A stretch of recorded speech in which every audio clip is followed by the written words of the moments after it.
자, 그리고 저번 시간에 항상성에 대해서 배웠었죠? 이번에는 항상성이 유지되는 그 원리 과정을 알아보도록 하겠습니다. 여러분, 밥을 먹습니다. 식사를 하죠. 밥을 먹으면 포도당 섭취가 되겠죠. 그럼 당연히 혈액에 포도당량이 증가하겠죠. 그럼 혈당량이 어떻게 된다? 자, 증가를 합니다. 그러면 혈당량이 증가를 하면 원래 우리 혈당량에 맞춰줘야 되기 때문에 혈당량을 낮추는 기능을 하는 뭔가가 나와야 되겠죠. 자, 여러분 기억나실지 모르겠지만 인슐린 기억나시나요? 인슐린. 자, 이자에서 나오는 것 중에 인슐린이랑 글루카곤이 있었는데요. 그 중에 인슐린이 혈당량을 낮추는 기능을 했습니다. 이자에서 인슐린이라는 호르몬이 이제 분비가 되는 거죠. 자, 얘가 어떤 식으로 혈당량을 낮추냐면요. 간에 작용을 한다고 했었는데 간에서 자, 포도당이 있었죠. 포도당을 바꿉니다. 뭘로 바꾸냐면 글리코젠이라는 아이로 바꾸는 거죠. 혈당량이 좀 다릅니다. 그래서 글리코젠으로 바꿔버립니다. 그러면 당량이 조금 떨어지고 글리코젠으로 바꿔버리기 때문에 당 자체가 조금 떨어지게 되겠죠. 그러면 이제 어떻게 된다? 얘 때문에 혈당량이 어떻게 된다? 낮아진다. 혈당량이 밥 때문에 높아졌던 게 낮아져서 항상성 유지를 하게 되는 거죠. 자, 이제 밥이 먹은 지가 너무 오래 지나서 혈당량이 조금 떨어진 상태입니다. 그럼 혈당량을 다시 어떻게 돼야 되나요? 올려줘야 되겠죠. 혈당량이 낮아지면 이제 어떤 일이 일어나냐면 올리기 위한 조치가 필요하죠. 그러면 다시 이자에서 글루카곤을 분비를 합니다. 글루카곤은 혈당량을 높이는 기능을 했었죠.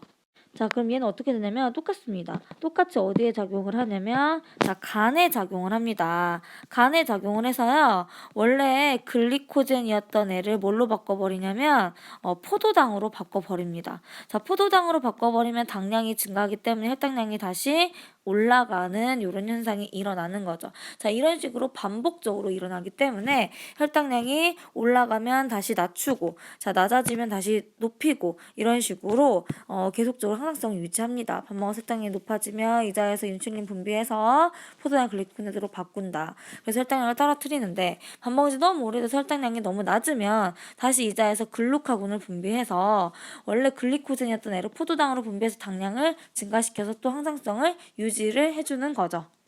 자, 이번에는 체온 조절에 대해서 좀 봐보겠는데요. 자, 여러분 너무 춥습니다. 추우면은 우리가 체온이 사실은 원래 내려가요. 내려가면 어떻게 해주냐면 다시 올려줘야 되겠죠. 내려가기 때문에 얘를 어떻게 하냐면 자, 처음에 이 시상하부의 뇌하수체 기억나시죠? 뇌하수체에서 갑상샘 자극 호르몬이 분비가 됩니다. 그럼 갑상샘을 막 자극하겠죠. 그럼 갑상샘을 막 자극을 하면 갑상샘이 뭘 하죠?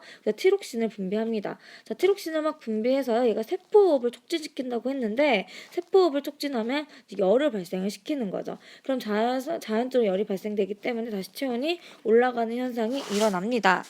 우리가 여기에 시상하부라고 보이시죠? 이 시상하부라고 보이는데 여기 간내의 시상하부라고 보통 하거든요. 이 시상하부에서 인식을 하는 거예요. 아, 온도가 내려가구나. 그러면 두 가지 역할을 하는 거죠. 첫 번째, 일단 이런 식으로 뇌하수체에서 호르몬을 분비를 하고요. 두 번째는 이제 신경을 통해서도 뭔가 역할을 해서 결국에 올리는데 신경을 통해서는 어떤 식으로 역할을 하냐면 이제 혈관을 수축해서 몸 밖으로 나간 열이 감소하기도 하고요. 몸을 막 떨어가지고 열을 발생시키는 이런 역할을 해주기도 합니다. 이게 신경의 역할을 할 수가 있죠.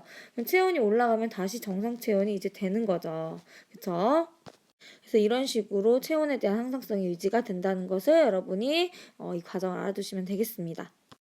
자, 이번에는 오줌의 양을 조절하는 건데요. 여러분 땀을 많이 흘립니다. 그러면 아무래도 오줌의 양이 어떻게 되나요? 그쵸? 오줌의 양이 좀 줄어들죠. 더 노랗게 나오죠? 자, 그 이유가 이 항이뇨 호르몬 때문인데요. 자, 이게 몸속에 막 물이 많이 빠져나가 버리면 우리 몸속 물이 부족합니다. 그럼 항이뇨 호르몬은 뭐냐면 우리 물의 재흡수를 도와줘요. 그러면은 밖으로 나가는 것을 억제하는 거죠. 그래서 오줌의 양이 줄어들게 되고요. 그럼 우리 몸이 이제 일정하게 유지가 되는 거죠. 반대로 우리 몸에 물을 너무 많이 마셨어요. 물을 너무 많이 마셔가지고 물의 양이 너무 많습니다. 그러면은 항이뇨 호르몬이 분비가 되는 게 아니라 항이뇨 호르몬의 분비가 어떻게 된다? 오히려 호르몬 분비가 억제되는 거죠. 억제되면은 재흡수를 많이 할까요, 안 할까요? 재흡수를 아무래도 조금만 합니다. 재흡수를 조금만 하기 때문에 오줌의 양이 어떻게 된다? 재흡수를 조금만 하면 오줌의 양은 당연히 증가하겠죠. 이런 식으로 해서 수분이 많을 땐 또 수분을 빼줘서 아까 이렇게 물의 양과 체액의 농도를 일정하게 유지를 해주는 거죠. 이런 식으로 호르몬의 작용으로 또 항상성 유지가 될 수가 있습니다. 그래서 항상성 유지 때는 원리나 이 과정을 알아두시면 되겠는데요. 다음까지 혈당량 조절하는 거, 체온 조절하는 거, 오줌의 양 조절하는 거 이 세 가지 과정을 여러분이 알아두시면 되겠습니다. 오늘도 수고하셨습니다.